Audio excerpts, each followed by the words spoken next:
सूबे के गृह मंत्री अनिल विज ने कहा था कि भूपेंद्र सिंह हुड्डा तेरे लिए जेल तैयार है।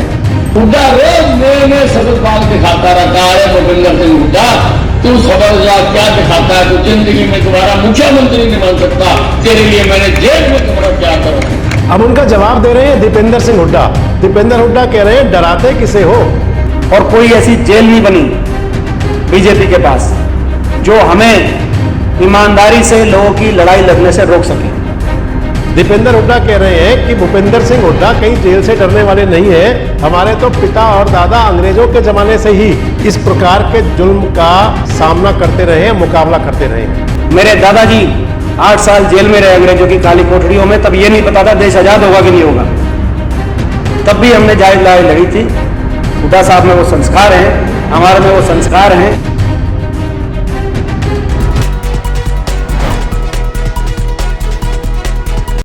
दोस्तों नमस्कार, मेरा नाम संजय मग्गू है और मौजूद हूं देश रोजाना के डिजिटल मीडिया प्लेटफॉर्म पर। 2 दिन पहले हरियाणा के गृह मंत्री अनिल विज ने अंबाला के अंदर एक इस प्रकार का बयान दिया था और वो पब्लिक मीटिंग के अंदर था, जनसभा में बोल रहे थे और उस जनसभा में कह रहे थे कि हुड्डा मैंने तेरे लिए जेल का इंतजाम कर दिया है। हुड्डा तो कभी मुख्यमंत्री नहीं बन पाएगा। मैंने आपको वो वीडियो चलाई भी थी और आपको सुनाया था कि अनिल विज क्या कह रहे हैं। मैंने आपको बताया था कि जब भी कभी इसके बारे में प्रतिक्रिया आएगी भूपेंद्र सिंह हुड्डा की या दीपेंद्र सिंह हुड्डा की या कांग्रेस के नेताओं की, तो आपको बताएंगे। और मैंने आपको उस समय ही कहा था कि हरियाणा के अंदर राजनीति है कि अगर एक वार होता है तो फिर प्रतिवार जरूर होगा। और ये चाहे हरियाणा की बात हो, चाहे देश की बात हो, कहीं भी हो, अगर कोई भी व्यक्ति किसी पर भी किसी प्रकार का वार करेगा तो उसका प्रतिवार जरूर होगा। क्रिया की प्रतिक्रिया तो होती ही है। अब भूपेंद्र सिंह हुड्डा के जो सुपुत्र हैं, हरियाणा से कांग्रेस के राज्यसभा सदस्य हैं दीपेंद्र सिंह हुड्डा, उन्होंने जवाब दिया है सूबे के गृह मंत्री अनिल विज को। कह रहे हैं कि अनिल विज होते कौन हैं? क्या वो जज हैं? क्या वो कोर्ट हैं? और उनको किसने राइट दे दिया? दीपेंद्र सिंह हुड्डा कह रहे हैं कि अगर कुछ हुआ है तो जांच कराएं और जांच एजेंसियां सारी तुम्हारे पास हैं। 9 साल से यही बात तो कह रहे हैं आप लोग और 9 साल हो गए, यानी कि बात तो ठीक है। हरियाणा में भारतीय जनता पार्टी की सरकार बने हुए 9 साल हो चुके हैं। अनिल विज साहब जो कह रहे हैं कि मैंने जेल के अंदर कमरा तैयार कर दिया है, तो विज साहब सूबे का गृह मंत्री बने हुए आपको तो 4 साल से ज़्यादा हो गए। और अगर आप ये कहते हैं कि भ्रष्टाचार हुआ था तो फिर 9 साल से आपकी सरकार कर क्या रही है? अगर कुछ हुआ था तो बताते क्यों नहीं है? और अगर कुछ नहीं हुआ था तो फिर लोगों को बरगलाते क्यों हैं? खैर, ये राजनीति है और राजनीति के अंदर ये सब तमाम चलता है। अगर एक कदम बढ़ के कोई नेता किसी पर आरोप या वार ना करे तो फिर वो राजनीति माना ये जाता है। हालांकि एक समय था कि जब राजनीति पूरे तरह से शिष्टाचार की हुआ करती थी, जब नेता एक दूसरे पर जब भी कभी आरोप लगाते थे, बयान देते थे तो बहुत सोच समझ कर दिया करते थे। लेकिन आज तो ये है कि मैं कितना बड़ा किसी पर आरोप लगा सकता हूँ, मैं किसी के बारे में क्या बोल सकता हूँ। और मान लीजिए कि कई बार तो ऐसा बोलते हुए शब्दों की शालीनता भी नहीं रहती।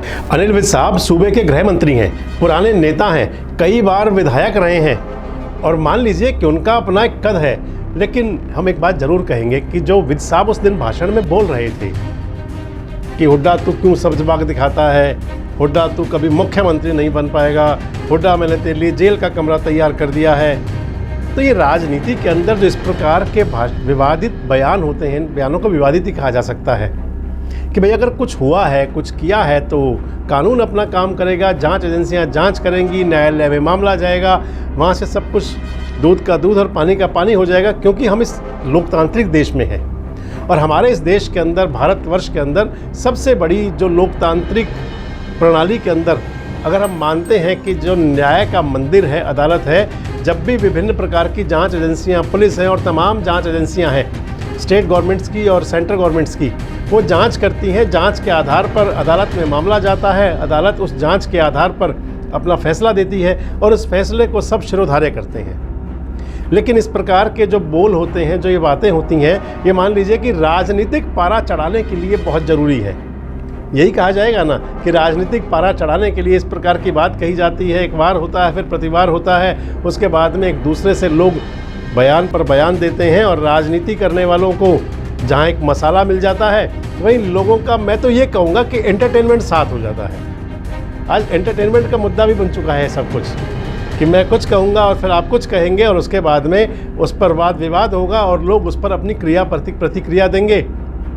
और सोशल मीडिया के युग में तो खासकर ये सब चल पड़ा है। खैर, जो मैं आपसे बात करने चला था शुरू से ही कि अनिल विज साहब ने कहा था भूपेंद्र सिंह हुड्डा जी के लिए, और उनके जवाब तो भूपेंद्र सिंह हुड्डा जी ने खुद भी दिया था।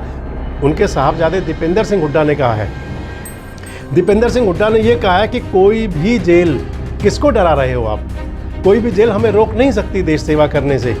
दीपेंद्र हुड्डा इससे एक कदम आगे बढ़ के कह रहे हैं कि मेरे दादा अंग्रेजी सल्तनत के अंदर भी 9 महीने तक जेल में रहे थे, हमने कभी समझौता नहीं किया था, हम कभी पीछे नहीं हटे थे। दीपेंद्र हुड्डा कह रहे हैं कि मेरे परदादा भी रहे थे, मेरे दादा भी रहे थे, हम कभी पीछे नहीं हटे। और अगर तुम ये सोच रहे हैं कि जेल का डर दिखा करके हमें आप लोगों की आवाज़ उठाने से रोक लेंगे, तो ऐसा हो नहीं सकता। हालांकि दीपेंद्र हुड्डा ने और भी बहुत सारी बातें कही, सरकार को भी घेरा, सरकार के जो 9 साल हुए हैं उसके ऊपर तमाम प्रकार के आरोप भी लगाए, तमाम प्रकार के भ्रष्टाचार की बातें भी कही। ये भी कहा कि पेपर लीक मामले में नंबर 1 है, अपने राजनीतिक विरोधियों को परेशान करने में नंबर 1 है। यानी कि जब भूपेंद्र सिंह हुड्डा हुआ करते थे तब भी नंबर 1 की बात करते थे वो, और आज भी नंबर 1 की बात उन्होंने की।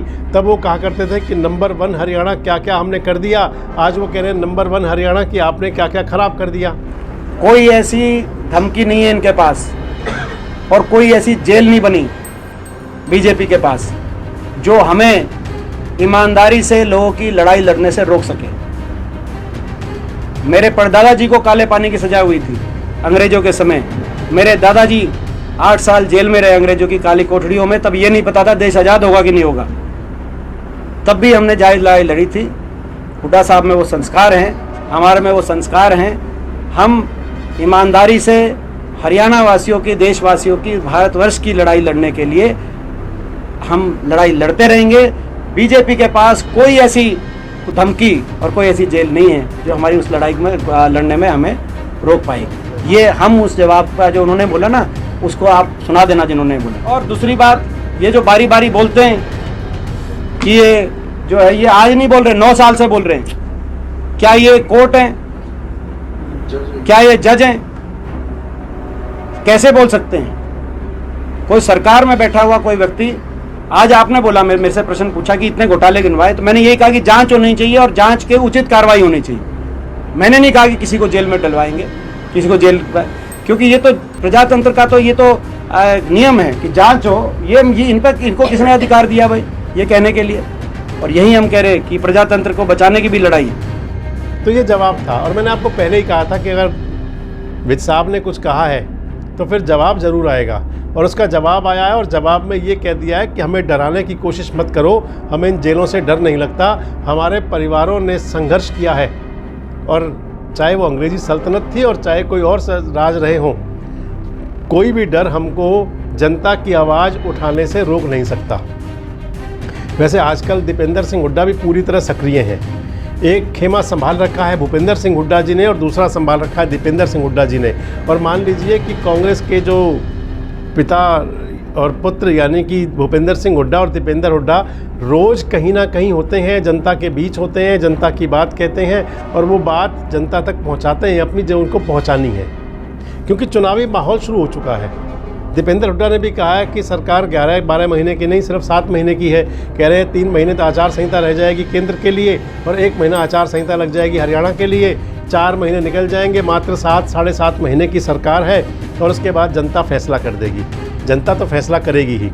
जब जनता के पास, जनता की अदालत में तमाम नेता जाएंगे, चाहे वो पक्ष के हों या विपक्ष के हों, फिर अपने काम के आधार पर, अपनी नाकामियों के आधार पर, जहाँ विपक्ष के लोग उनकी नाकामियाँ गिनवाएंगे तो सरकार के लोग अपने काम गिनवाएंगे। उन सबको देखकर जनता अपना फैसला करेगी और जनता जो फैसला करती है वो हमेशा ठीक होता है। जनता जो फैसला करती है उस पर कोई आप इफ एंड बट लगा नहीं सकते, क्योंकि जनता बड़ा सोच समझकर और देखकर अपने भाग्य विधाता चुनती है। हरियाणा के भाग्य विधाता चुनने का भी समय नज़दीक आ रहा है और ऐसे में जब ये समय नज़दीक आ रहा है, क्योंकि चुनाव के अंदर चुने जाते हैं 5 साल के भाग्य विधाता, चुनाव के अंदर चुने जाते हैं 5 साल के कर्णधार, और तब तक यानी कि आने वाला जो समय होगा, जब तक चुनाव होंगे तब तक ये आरोप और प्रत्यारोप की राजनीति बहुत तेज़ रहेगी। और हमारी भी ड्यूटी है कि जब भी कभी कहीं ऐसा होगा तो आपको कोशिश करें कि आपको ज़रूर बताएं, और प्रयास ये भी रहेगा कि सबसे पहले आपको हम बताएं। बस इस प्रकार के वीडियोस के लिए, इस प्रकार की जानकारियों के लिए हमारे साथ जुड़े रहें, देखते रहें देश रोज़ाना। नमस्कार, धन्यवाद। हमारे साथ जुड़े रहने के लिए देखते रहिए देश रोज़ाना का YouTube चैनल। सब्सक्राइब कीजिए, साथ ही देश रोज़ाना की खबरें सबसे पहले देखने के लिए प्रेस कीजिए बेल आइकन।